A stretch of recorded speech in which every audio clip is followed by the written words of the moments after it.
Welcome to Semantically Imperfect, where we will identify, explore, examine, and navigate a plethora of topics concerning humanity and human development, moral discourse, parenting, and holistic health. I am yours truly, Semantic 7. Peace, love, and blessings in abundance. It's an honor and privilege to be in this space and to share this space with all of you who are listening in. I am so glad and I'm so happy that this is another episode. And I'm so happy and I'm so glad to be able to share my experiences, share the knowledge, wisdom,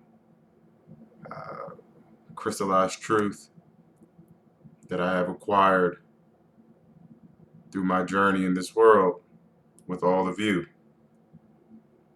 I do not take this for granted. I do not take this for granted. And I express utmost gratitude to everyone who's listening, who have listened, who's getting something out of this, who's feeling more compelled to travel to the depths below and acquire more understanding about themselves, their outlook and perspectives, and the world around them. So, just to make sure anybody who's listening who's new to this podcast, Semantically Imperfect is here to champion all things related to mental health issues, concerns, challenges, holistic health, parenting, moral discourse, humanity as a collective, human development. And we root all of this in healthy dialogic discussions and through the art form of poetry. Now, in order to keep this movement going, not going backward, but going forward, one foot after another, and in order for me to continue to provide high quality, ethical, and competent content for all of you, follow this podcast on IG at semantically_imperfect. I say again, follow the podcast on IG as semantically_imperfect. Also, I encourage all of you who are listening, who want to listen, subscribers, first-time visitors, to send an essential question that you would like to be explored, examined, analyzed, and send any general feedback that you have about the podcast. All feedback is welcome. Mostly constructive. That's going to lead to improving the lives of humanity and mankind. And then general inquiries too. I also welcome those. Whether you want to get to know me, whether you have a question outside the podcast, whether if you want to talk poetry, whether if you just want to have a general conversation or have a general concern about any of the topics and subject areas that we cover. And those can be sent to the podcast email, poeticsemantics7@gmail.com. I say again, the email is poeticsemantics7@gmail.com. It's monitored 24 hours, so it doesn't matter what time zone you're in. If you're on your phone, if you're on your computer, whether you're on your Apple device, I will personally read it and I will personally respond.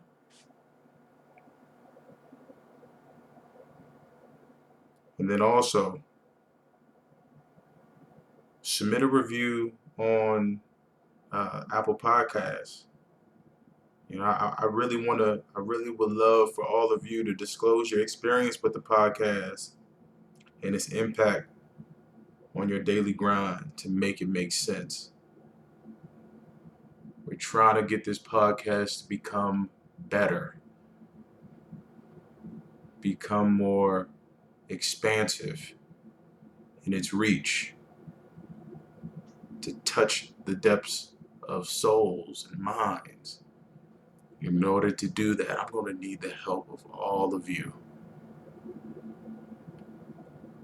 Please share the word.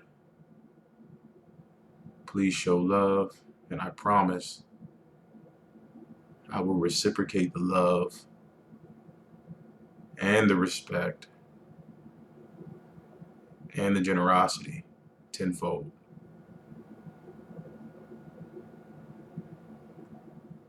So now, I know you're wondering,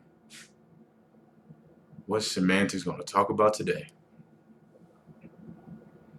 And I was battling between two topics, whether to stay on the natural progression of parenting after talking about compassion-focused parenting, and I was going to branch off of that. But then I had this revelation about wanting to touch so many different topics and subject areas that I felt compelled to move on to something else that I felt my conscience drew me to. And that particular topic was something that I came to that revelation during my time in the military. And then as time went by, I just refined and polished this particular framework in order to make it beneficial for me and tailored to my character, capabilities, and also just my pursuits in life. So the essential question of the day is, how can an individual shape their behavior, conduct, and emotional intelligence to live in intentional abundance?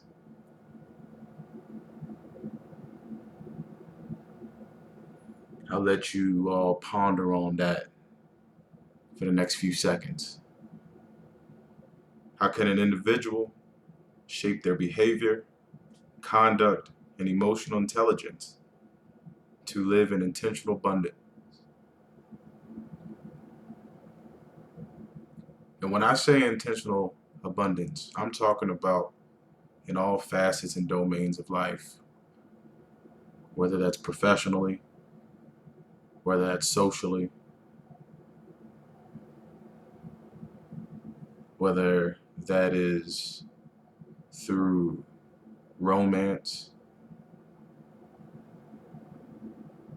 whether that's through dating, whether that's through your family system, your family network, whether if you are a churchgoer and you're in ministry, whether you volunteer for local charities, local community projects, for those individuals and families that are desperate, vulnerable, in need. Whatever the domain in life that you feel and believe needs the most attention, or if you're just saying all of it, that's what intentional abundance is all about. Whatever needs the most attention, or just in general, everyday life. So today, here on Semantically Imperfect, we're going to talk about, the agenda has 3 things that we're going to talk about today. I'm going to introduce this moral and ethical framework. I'm going to talk about each pillar, and then I want to disclose to you all my personal application of this moral and ethical framework in my daily life. And don't forget, there will be a quote of the day. I'm not gonna leave you all empty-handed. I'm not gonna leave you all without pouring a little water in your bucket so you can take it back for nourishment. I'm gonna leave you with a quote of the day, and hopefully it inspires, motivates, provides clarity, and just does you and does you well. All right, party people. Now, this moral and ethical framework that I am talking about is something that I created myself. And I created myself from a bunch of experiences with leadership in the military, and through the process of fine-tuning my leadership abilities and refining my leadership style. And so this particular moral and ethical framework that I developed during my time in the military was something that I took from, I basically looked at what I was lacking. I looked at some of the positive qualities, strengths in leaders that that I've had the chance to work with, to talk with. And I also kind of just synthesize that and try to make it make sense to me and tailor it to what I was missing, what I need, and how I could be more of an asset, not only to myself, but to my family and to the soldiers that I serve. So back in 2015, I was in Wiesbaden, Germany, and I was serving with the military intelligence brigade. And at this time, I'm a sergeant. I'm an E5 in the Army. Uh, just had just had my daughter, our daughter, and so here we are, a family of four, a brand new baby, living in Germany. I was blessed and privileged to work in a staff position as a sergeant, which is not that typical in that time. Typically, staff positions are billeted for senior non-commissioned officers and officers, those who are commissioned under the President of the United States. And so I was blessed with this staff position. And I remember that one of our commanders just took command of one of the units and did something that was unprecedented to me at that time. This female officer sent an email to all of the soldiers in her command and wrote out her leadership philosophy. Now, mind you, up until this point, I have seen leadership philosophies from a myriad of commanders in the Army. And typically, they were generic. They were passed down from one commander to another. So you always witnessed how banal and uninspiring the leadership philosophy was. And in this particular instance, this female officer, a colonel to be exact, she sent a leadership philosophy that I found that was so profound, that was so inspiring and motivational, that it made me start looking at how I led others, how I served others. And she called this leadership philosophy C3. It was confidence, compassion, competence. Sorry. Confidence, compassion, and confidence.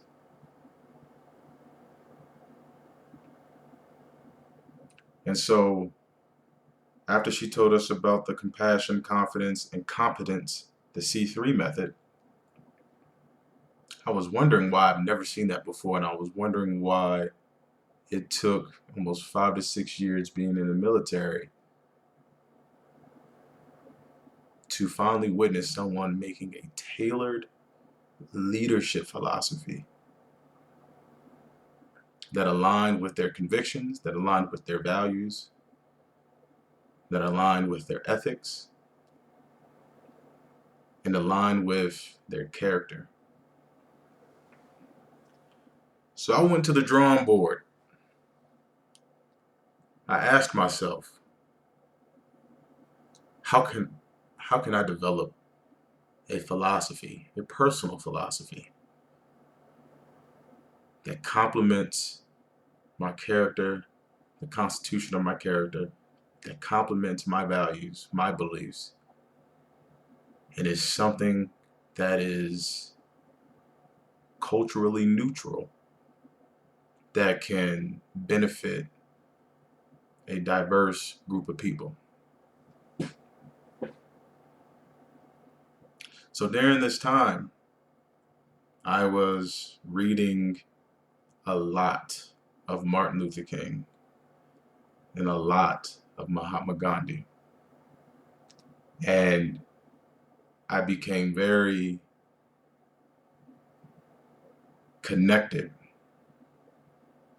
to their moral compass, to their attunement to humanity, humility, and mankind, and and how anchored they were in their conscience, and how they use their conscience to navigate life's difficulties and also the proclivities of life.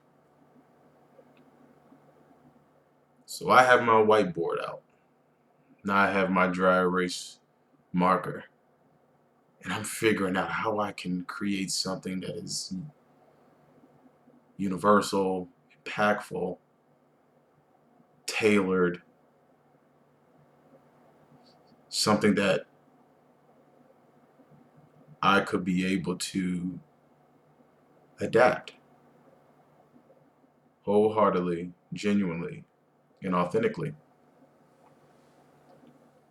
After a bunch of trial and error of trying to figure out what my leadership philosophy was at the time, I believe it took me a little over 30 days to figure out, to really, really define it and really pinpoint what the pillars were. I finally came up with my philosophy, or better yet, the moral and ethical framework. And it's similar to that female officer who was such full of wisdom, full of attunement and sensibility, and at the time very revolutionary. And it's reflective of that, but it also adds an element of my personal value system in the way that I look at morality, and I look at being socially connected and considerate. And so this framework that I developed back in 2015, 2016, that's still with me today, is called the C4E.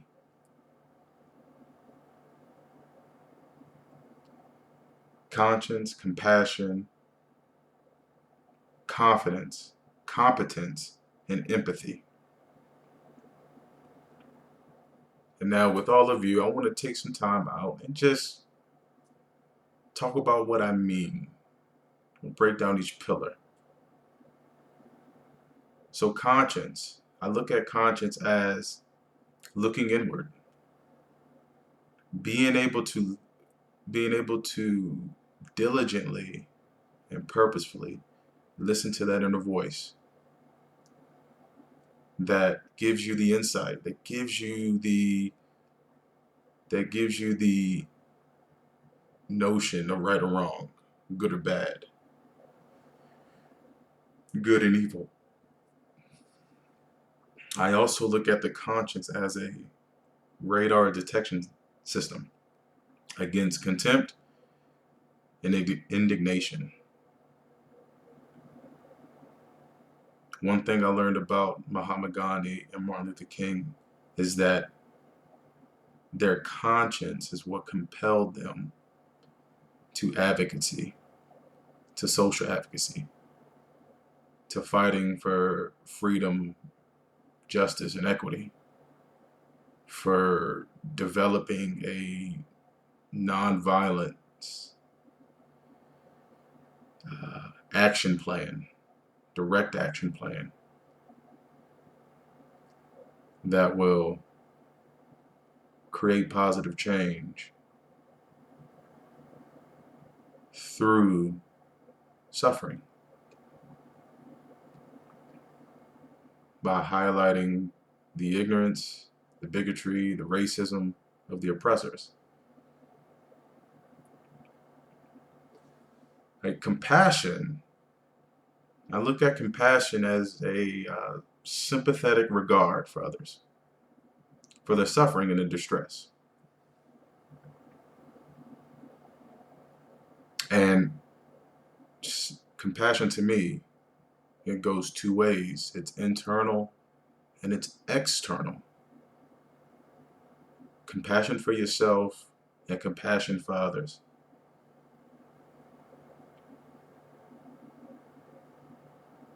It's very easy for us to beat ourselves up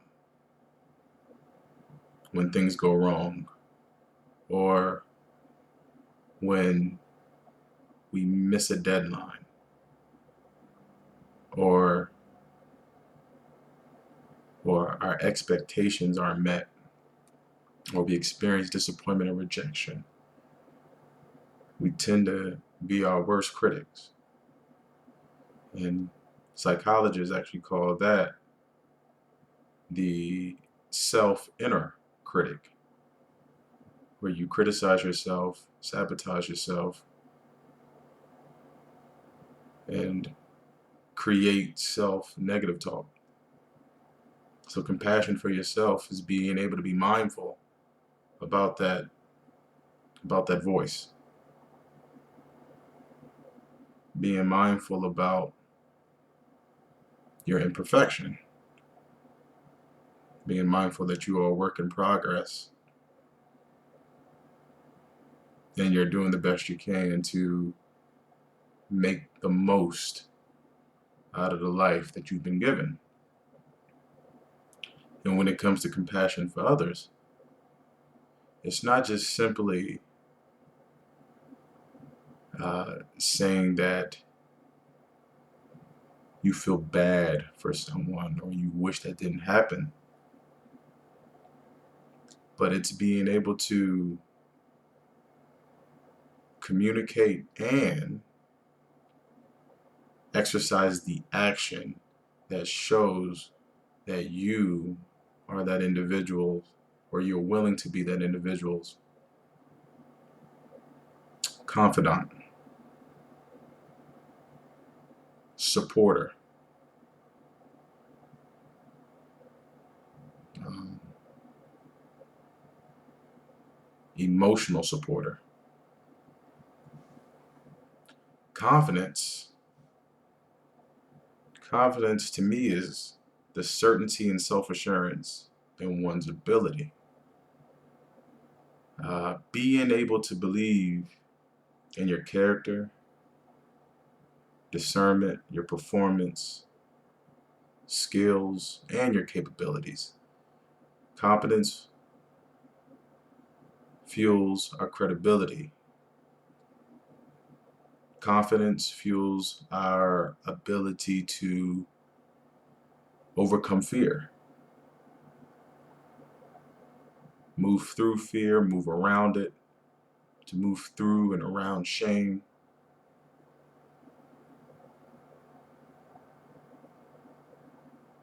To go outside of our comfort zone. And it also just propels us to be a better version of ourselves. Competence is a set of skills and knowledge that contribute to your effectiveness and your efficiency,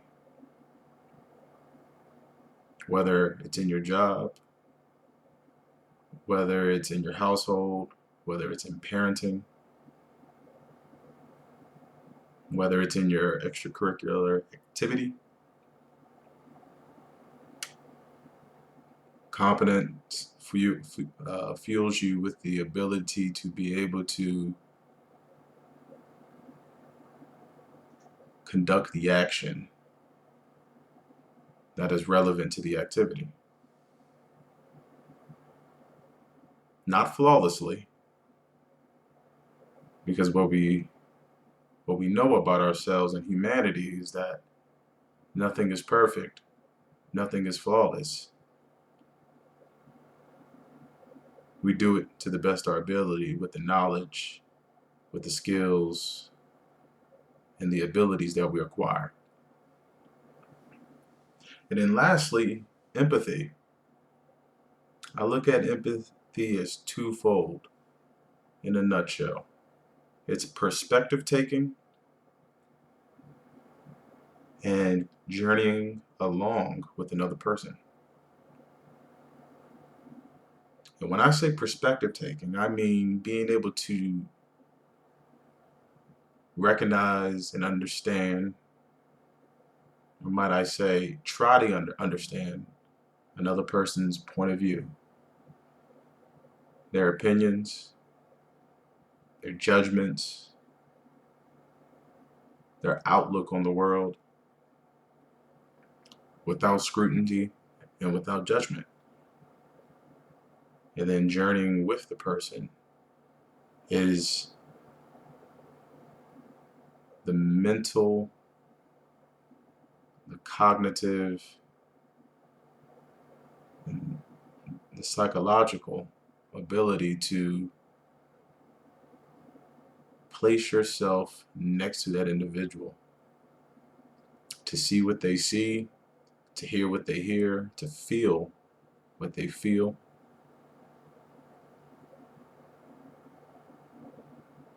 To gain a deeper meaning about their life problems, their concerns,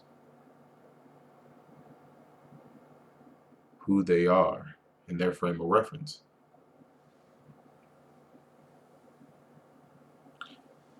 And so the C4E model here is a framework that if it is employed, or at least if it's consciously applied in your psyche, in your spirit, then it can definitely provide you better connections in your relationships. It can provide you a more improved way of leading, of facilitating, and collaborating. It can give you the resilience and fortitude to stand up for what is right and advocate for those who are voiceless, or voices who have been subdued, marginalized, disenfranchised. And it would keep you attuned with human nature.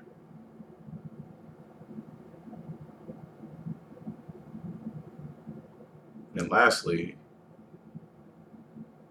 it will strengthen your character, strengthen your decision making and judgment, your logic and reasoning, and all these other higher order cognitive abilities in all circumstances. So, in my personal life, my conscience is the compass that gives me the direction and guides me to say what I mean, do what I feel is aligned with my thoughts, emotions, and values and convictions. To be an advocate for myself, to be an advocate for others, and to be more in touch with the injustices and inequities that have plagued this world. And so I do that by It's being purposeful. Recently, a year ago, I decided to submit for discharge from the Army under the conscientious objection process. And that was a major conscious move, the biggest conscious move I have ever made in my life. I have reached this part of my life through self-study, through research and analysis, through prayer and meditation, through deep, intense reflection, that in order to achieve cohesion, reconciliatory grace, togetherness, that you can only fight chaos with peaceable solutions and strategies. And so me submitting for conscientious objection was the step that allowed me to finally put my conscience first. And so now, day by day, moment by moment, hour by hour, I continue to strengthen and fortify my conscience with positivity, with openness, with love, and with grace. Compassion, the major movement muscle for compassion in my daily life is through parenting. I became a parent at a very young age during a time where I was battling alcoholism, depression, combat stress, adverse childhood experiences. And at the time, I was in no shape of being a parent. And through these years of reconstructing what I thought I knew, what I used to believe, reconstructing the narratives that I was telling myself, and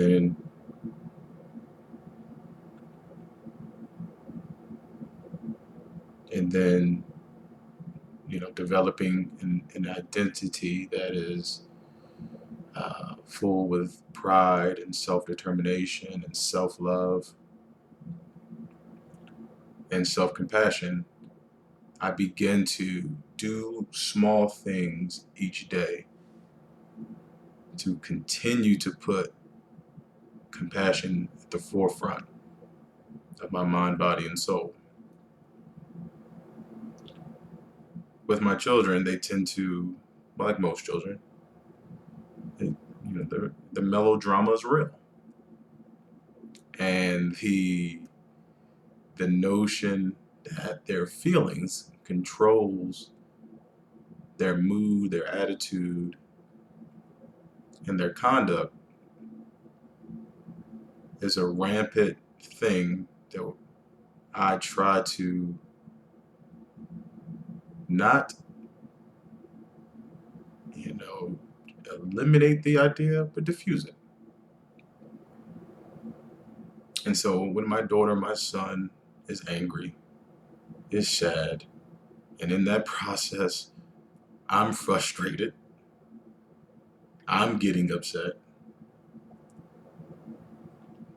I always tell myself to respond with love. Show that you care, show that you have concern. And what that looks like is me asking them to disclose and divulge what is going wrong in their mind, going wrong in their bodies. Sometimes it's relatable. Sometimes I resonate with it. And there's just times where I communicate to them through my words and through my actions that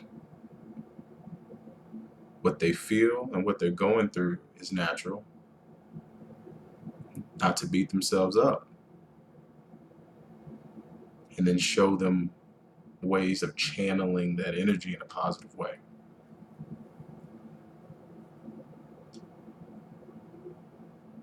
Confidence is one of those things that, and for me, I'm gonna stack these confidence and competence. When I was my time in the military, the more I knew, the more I learned, the more techniques and methods that I acquired and refined to fit my style, the more confident I became. And it was because at the time my identity was my rank, my achievements and accomplishments in the military,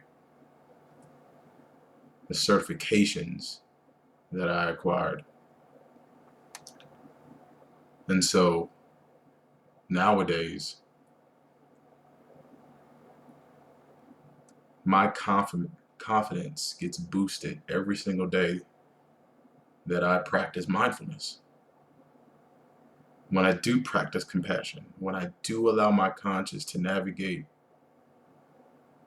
my judgments, decision makings, and rationale.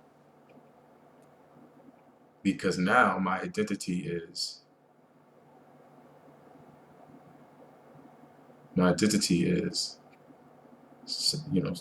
semantics, as a spiritual being, as a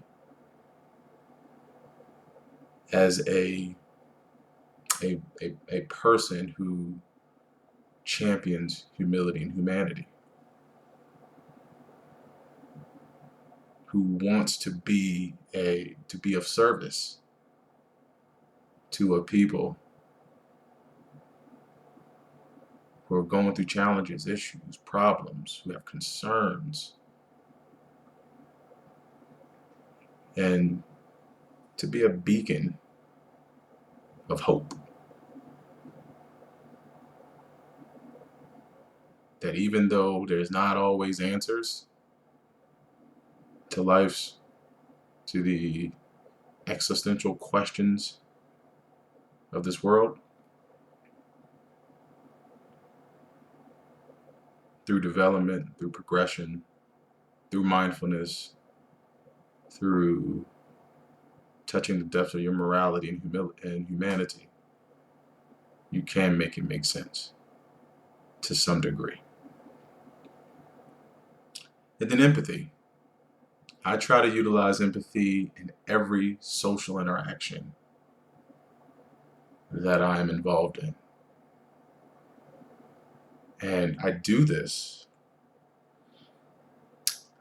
by keen listening, intentional, deliberate, keen listening. And what I mean by keen listening is not listening to speak, but listening to learn and listening to comprehend not only what is being said, but also the unspoken and the nuances. I'm around my wife all the time, and we have a lot of deep conversations. And what I like to do to exercise empathy and to show her that I'm walking hand to hand with her in her journey is that when the situation presents itself for me to speak, I like to orientate myself to her situation by asking, by clarifying if I'm understanding her correctly, by asking, some general and follow-up questions to make sure that her point of view and her frame of reference is reflective of my interpretation. And then once I get the thumbs up, the yes, that's what I'm talking about, that's when I'll comment appropriately. Not committing to anything that she says, not judging or scrutinizing anything she says, but simply being in that space with her. Whether it's an issue with some of the customers that she provides customer satisfaction for. She works in the fashion, small business fashion industry. There's times where there's some frustrations, there's some grievances,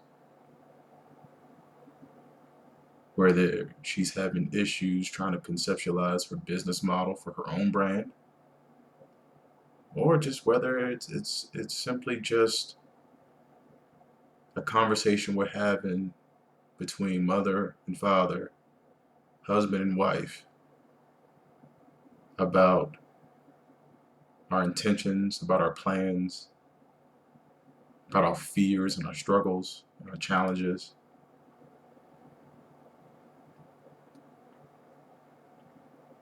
Being able to hold that person's hand and walk with them stride for stride, hearing what they hear, seeing what they see, feeling what they feel, brings you closer to that individual's interpersonal dynamics. Now, I'm so ecstatic and I'm so honored that you all have shared this space with me today. And I'm so honored to be able to share my experiences, share my stories, share what I've learned and acquired in this safe, secure space. I just want to send a reminder to all of you who are listening.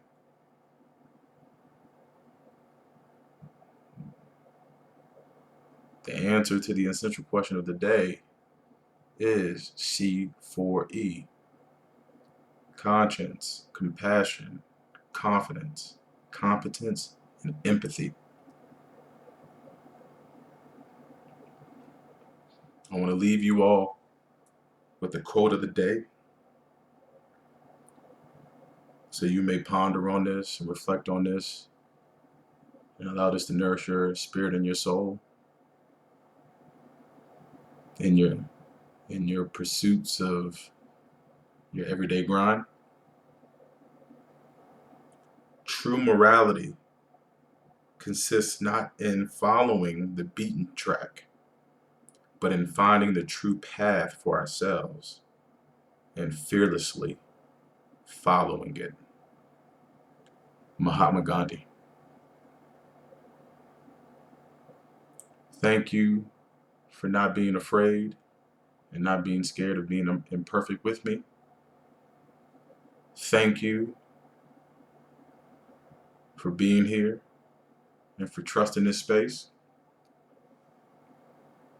And I'm grateful that you and I were our most emotional and vulnerable selves Remember, follow the podcast on IG at semantically_imperfect. Submit a review. Check those 5 stars on Apple Podcasts. Send your essential question of the day you would like for me to address. Send any general feedback and inquiries to the email Poetic semantics7@gmail.com. I am Semantic7. This has been a pleasurable experience, and I'll see you on the next episode.